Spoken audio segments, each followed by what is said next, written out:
মরার পরে কান্না শুধু একটি আনুষ্ঠানিকতা, মৃত্যুর পর শত্রু কাঁদে, কারণ তখন আর কোনো প্রতিযোগিতা থাকে না। মানুষের জীবন বড়ই অদ্ভুত। আমরা প্রায় এমন এক পৃথিবীতে বাস করি যেখানে মানুষ বেঁচে থাকতে তার মূল্য পায় না, অথচ সে চলে যাওয়ার পর তার জন্য দীর্ঘশ্বাস, কান্না, ফুল আর শত শত স্মৃতিচারণ চারদিকে ভরে যায়। কিন্তু একটু ভেবে দেখুন, এই কান্নাগুলোর কতটুকু সত্যি তার জন্য আর কতটুকু সমাজের নিয়ম। একজন মানুষ যখন প্রতিদিন ভিতরে ভিতরে ভেঙে পড়ে তখন কয়জন তার খবর নেয়? যখন সে সারা রাত ঘুমাতে পারে না, বুক ভরা কষ্ট লুকিয়ে সবার সামনে হাসে, তখন কয়জন তার চোখের ভাষা পড়তে পারে? বেঁচে থাকতে যে মানুষটা আপনার নীরবতা বুঝে ফেলে, আপনার মুখের হাসি আড়ালে লুকিয়ে থাকা কান্না চিনে নেয়, আপনাকে না বলেও জিজ্ঞেস করে কি হয়েছে, তুমি ঠিক আছো তো, সে মানুষটাই আপনার সত্যিকারে আপন। কারণ সম্পর্ক শুধু রক্তের বন্ধনে হয় না, সম্পর্ক তৈরি হয় অনুভূতিতে, দায়িত্বে, আন্তরিকতায় আর পাশে থাকার প্রতিশ্রুতিতে। আজকাল অনেকে বলে যে চলে গেছে তাকে খুব মিস করি, কিন্তু প্রশ্ন হলো, সে যখন বেঁচে ছিল তখন কি একবারও তার পাশে দাঁড়িয়েছিলেন? সে যখন আপনার একটু সময়, একটু সান্ত্বনা, একটু সাহস চেয়েছিল, তখন কি আপনি ব্যস্ততার অজুহাত তাকে ফিরিয়ে দেননি? মৃত মানুষের জন্য ফুল কিনতে অনেকে পারে, কিন্তু জীবিত মানুষের মুখে হাসি ফোটানোর জন্য সময় দিতে সবাই পারে না।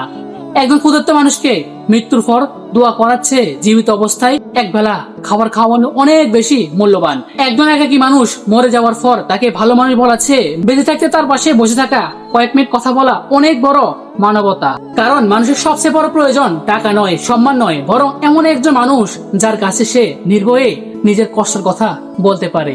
মনে রাখবেন, মৃত্যুর পর শত্রু কাঁদে, কারণ তখন আর কোনো প্রতিযোগিতা থাকে না, তার কোনো অহংকার থাকে না, কোনো হিসাব নিকাশ থাকে না। সে কান্না অনেক সময় সময়ের নিয়ম, সমাজের রীতি কিংবা ভূতের আবেগ, কিন্তু জীবিত অবস্থায় কারো চোখের পানি মুছে দেওয়ায়, তার কাঁধে হাত রেখে বলা আমি আছি তোমার পাশে, তার মন ভেঙে গেলে আবার দাঁড়িয়ে সাহস দেওয়া, এসবের কোনো বিকল্প নেই। এটাই সত্যিকারের ভালোবাসা, এটাই সত্যিকারের সম্পর্ক।